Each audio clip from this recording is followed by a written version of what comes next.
Estar bem informado tem um custo. Não estar, custa muito mais.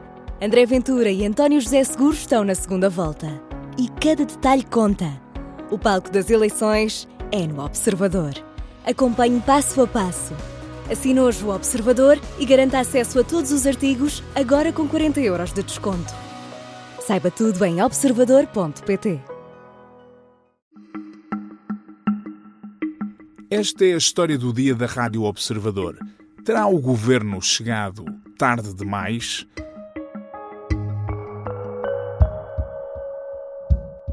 Estamos aqui para gerir a emergência com sentido de responsabilidade e com sentido de que ainda temos muitas tarefas para cumprir nos próximos dias. Era hora de almoço de domingo. O primeiro-ministro fazia em direto uma comunicação ao país como não tinha feito até agora.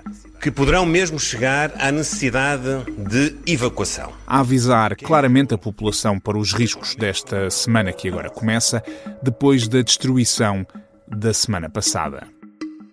Luís Montenegro parecia ter aprendido qualquer coisa com a tragédia no centro do país, que era preciso uma comunicação solene, com imagens claras, uma explicação pormenorizada do risco que a população corre nas zonas mais perigosas, era preciso elencar quais são os meios que vão ser acionados e, sobretudo, o que devem as pessoas fazer se as coisas correrem mal. Devem respeitar, no tempo e no modo, as orientações das autoridades.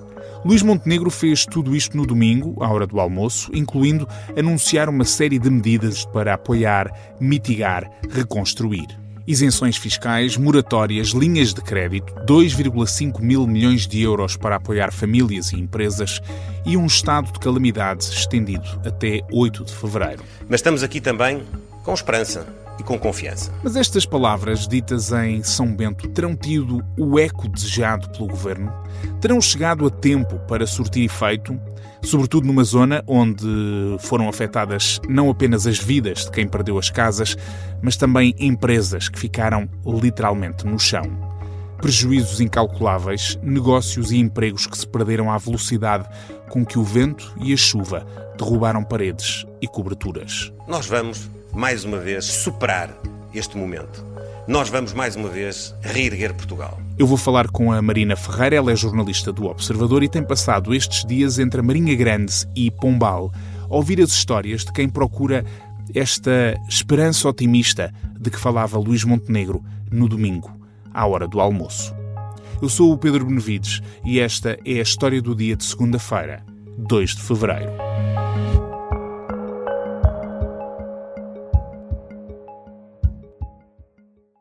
Olá, Marina.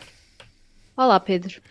Deixa-me começar por te perguntar, depois desta declaração ao país do Primeiro-Ministro, onde houve vários anúncios para as famílias e para as empresas, tu que andaste estes dias pelo terreno a ver com os teus olhos e a ouvir as histórias das pessoas e das vidas que foram impactadas por esta tempestade, tu parece-te que esta declaração e estes anúncios vieram no tempo certo ou vieram tarde demais?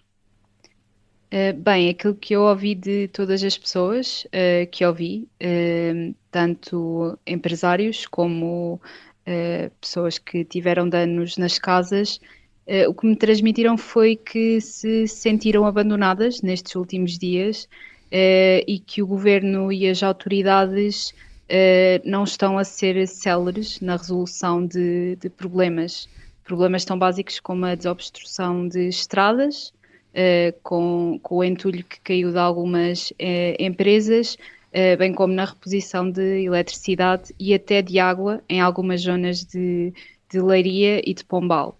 Bem, sabemos que a destruição foi muito importante, havia muita gente a que acudir. Ainda assim, nós não estamos a falar, penso eu, e agora que pedia que tu também me explicasses por onde é que andaste nestes dias, não estamos a falar de aldeias remotas, estamos a falar até de centros urbanos e industriais com bastante dimensão. Sim, na Marinha Grande, que tem várias zonas industriais e cuja indústria é focada principalmente nos moldes de plástico e também na produção de borracha, existem danos em quase todas as empresas que nós visitámos na sexta-feira, eu e o fotojornalista Francisco Romão Pereira, portanto vimos um pouco de tudo, as estruturas completamente arrancadas, estruturas que ainda estão instáveis, foi o caso de uma empresa de fabrico de borracha, em que o diretor basicamente admitiu que ainda havia a possibilidade dessa própria estrutura vir a cair nos próximos dias. E, portanto, vimos tudo. Vimos ainda na sexta-feira árvores caídas nessas zonas industriais, juntamente com postes elétricos, um emaranhado de fios, de ramos de árvores, e não vimos, pelo menos na hora a que chegámos, autoridades para resolver aquela situação, por exemplo, de árvore e de poste elétrico caído ali na zona industrial.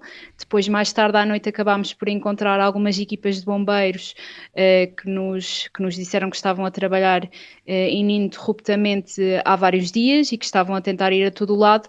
Porém, neste momento, estavam a dar prioridade a zonas residenciais ali na Marinha Grande e, portanto, isso também justifica um pouco o facto da zona industrial ainda estar com bastante entulho, porque basicamente houve empresas cujo revestimento em chapa voou praticamente todo. Nós temos falado do problema das casas que ficaram sem telhado, algumas ficaram sem paredes, pessoas desalojadas, é um problema gravíssimo, e depois há este lado também que é aquele para o qual tu estiveste a olhar com mais atenção, que é o tecido empresarial dessa zona sofreu danos, em alguns casos, irreparáveis. Sim, até porque, ou seja, por um lado existe o dano na infraestrutura, não é? Nas chapas que vão, mas durante todos estes dias esteve a chover. O que é que acontece? Há máquinas que são hipersensíveis e que são sensíveis, por exemplo, à umidade e que estão a levar com chuva e, portanto, à medida que o tempo passa, e não é tão fácil reparar e recolocar chapa como, por exemplo, é reparar um telhado, estas máquinas estão a ficar danificadas com o passar do tempo e, portanto, não há propriamente meio, na grande maioria dos casos, pelo menos das empresas que nós vimos ali na Marinha Grande, de colocar um penso rápido para tentar estancar a situação. O dano vai continuar a aumentar à medida que o tempo passar e, principalmente, com esta chuva que se anuncia para esta semana. Foi difícil, quando tu puseste ao terreno à procura de histórias, foi difícil encontrar empresas destruídas, ou isso era visível logo aos primeiros passos? Na Marinha Grande bastou entrarmos na zona industrial e lá está, numa das zonas industriais não era possível encontrar uma única empresa que não tivesse danos. Algumas delas estavam completamente destruídas e nem sequer conseguimos encontrar pessoas com quem falar porque estavam Quando dizes fechadas. Completamente destruídas, quer dizer, o edifício todo no chão? Sim, no chão, ou então apenas com os pilares e todo o seu interior a descoberto. Nestes casos havia pessoas no local e depois mais à noite acabámos por encontrar uma empresa que é relativamente conhecida, a TJ Moldes, que tem ali um grande polo industrial noutra zona da Marinha Grande, que estava inacessível de um dos lados devido à quantidade de entulho que voou da própria empresa, desde chapas ao próprio conteúdo dos pavilhões da empresa, misturado com árvores caídas e com postes elétricos caídos. Não era possível passar de maneira nenhuma. Vocês conseguiram lá chegar ou não? Conseguimos, porque fomos dar a volta à cidade da Marinha Grande e conseguimos aceder por outra via. Foi basicamente dar a volta e ir pelo lado contrário. E quem sinalizou essa obstrução, por exemplo, foi a própria empresa, porque estava com medo que alguém tivesse um acidente rodoviário no local. Não é uma zona de grande passagem, mas não deixa de ser uma via pública e não estava de maneira nenhuma sinalizada. Depois da chegada a essa empresa, encontramos uma vigília de trabalhadores que se juntam em turnos para fazer basicamente a vigia daquela empresa onde trabalham mais de 100 pessoas. Porque para as pessoas não roubarem, não haver... Sim, basicamente o medo deles era que houvesse pilhagens durante a noite, principalmente, sendo que há algum do conteúdo que ainda, basicamente os despojos, digamos assim, que ainda são valiosos, tanto o material metálico como as próprias peças das máquinas que... E estava tudo a céu aberto. Sim, basicamente sim. Por exemplo, nessa empresa há uma imagem que é muito poderosa, que é um dos pavilhões tem as paredes de cimento e chapa no teto. Uma das paredes de cimento simplesmente desapareceu, rebentou com a força da tempestade. Não estamos a falar só de chapa ou de uma construção mais, enfim, mais frágil.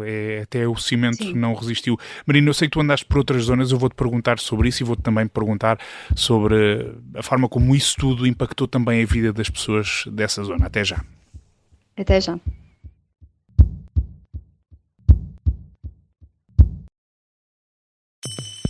Tive que permitir que ia estar de olhos fechados. Esta é a história de como dezenas de portuguesas se tornaram seguidoras de uma seita controlada por um guru manipulador.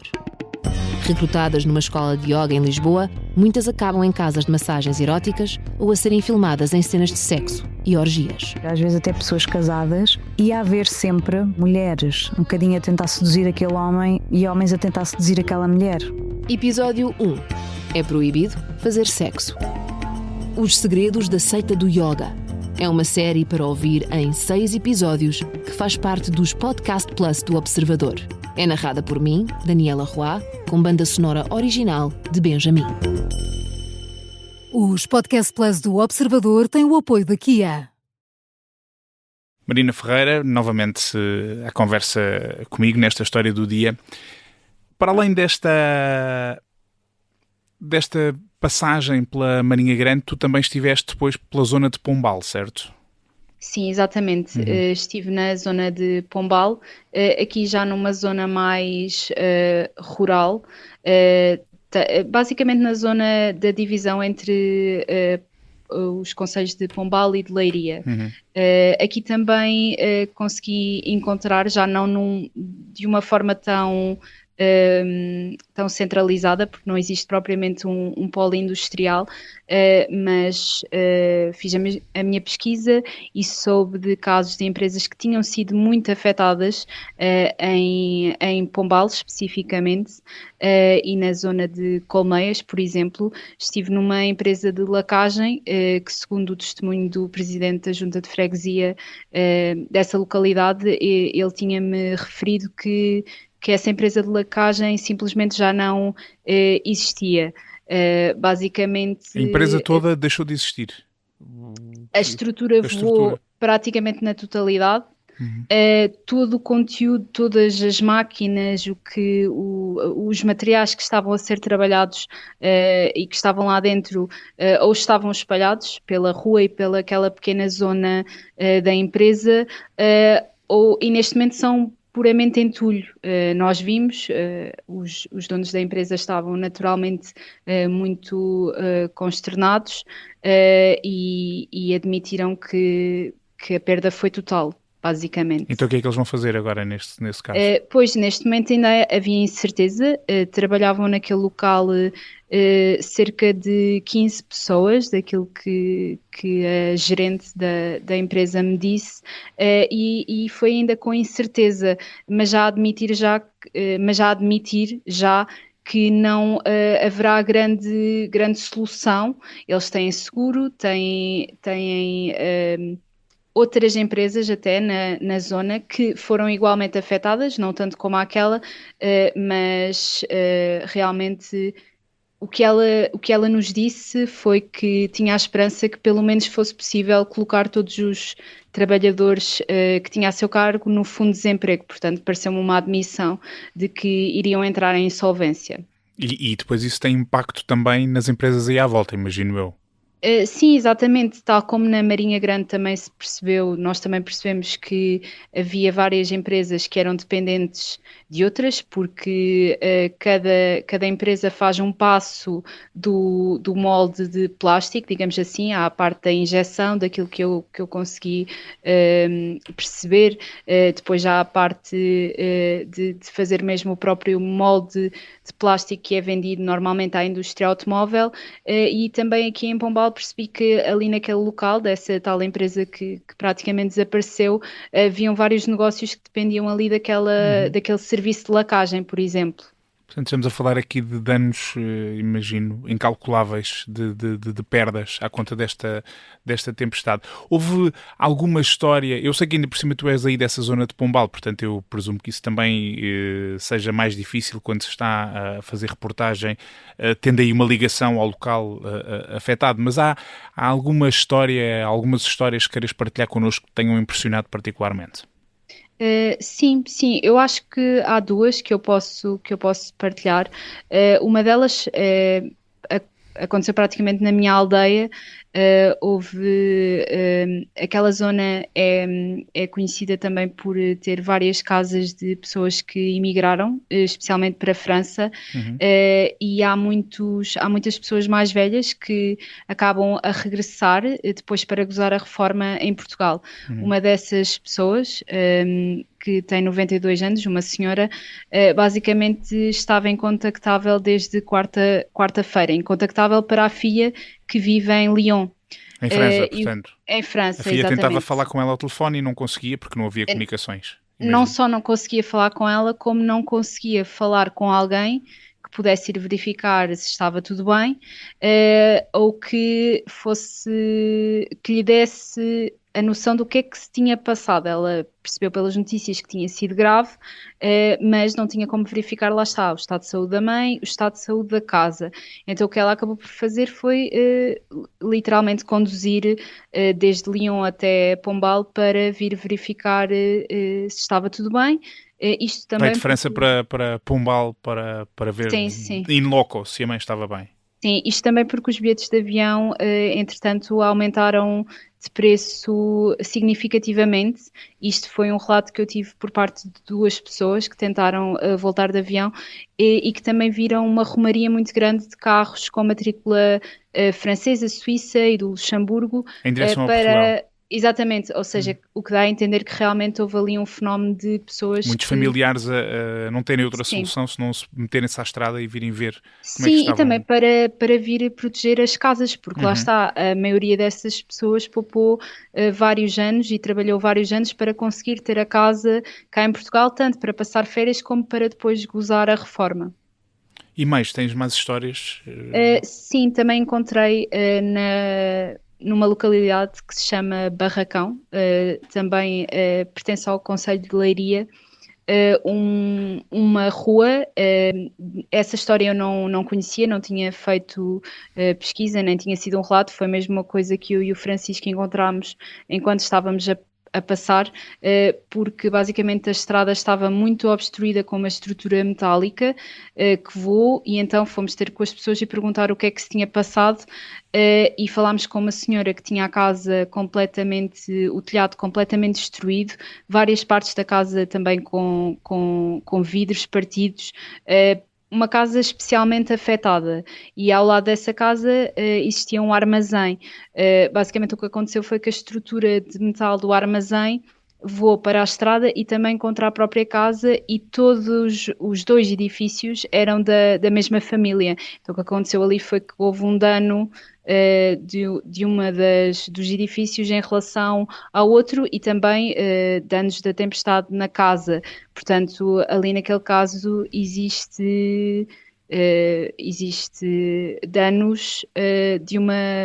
Lá está, de uma fonte de rendimento daquela família que alugava o armazém, cujo conteúdo também está praticamente todo destruído. E quem alugava o armazém? Quem alugava o armazém foi um homem com quem eu falei, um rapaz, diria, na casa dos 30 anos, que basicamente investiu as poupanças todas dele naquele local onde fazia algum trabalho de...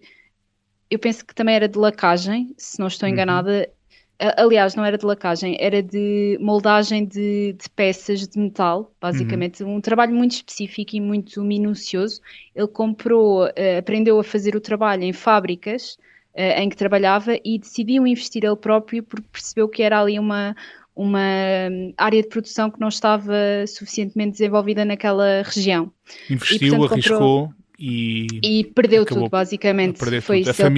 A família que alugava esse armazém, que perdeu parte da casa e perdeu a sua fonte de rendimento, e quem alugou o armazém, que também tinha investido tudo nesse negócio e que também perdeu tudo. Marina, sim, obrigado por teres partilhado essas histórias. Bom trabalho para ti. Obrigada, Pedro. A Marina Ferreira é jornalista do Observador e está a publicar uma série de reportagens sobre os estragos que a tempestade deixou no tecido económico da Zona Centro e nas vidas que dele dependem. Se costuma seguir a história do dia, sabe que terminamos sempre com uma chamada de atenção para algumas das principais notícias deste dia, mas hoje vamos fazer uma coisa diferente. Como ouviu pelo relato da Marina, há muita gente a precisar de ajuda, da nossa ajuda. Várias famílias do distrito de Leiria continuam sem eletricidade, sem água, sem comunicações. É preciso bens alimentares que não se estraguem, é preciso água, comida de bebê, fraldas, é preciso produtos de higiene e é preciso materiais de construção, lonas e plásticos para tapar coberturas e telhados destruídos pelo mau tempo. Há várias associações a organizar ajuda, da Cruz Vermelha à Cáritas, por exemplo. As autarquias e as empresas de várias zonas do país estão a fazer o mesmo. Se puder, ajude. Até porque esta semana que hoje começa vai provavelmente dificultar ainda mais aquilo que já está muito difícil. Esta foi a história do dia, a sonoplastia do João Tição, a música do genérico do João Ribeiro. Eu sou o Pedro Benevides. Até amanhã.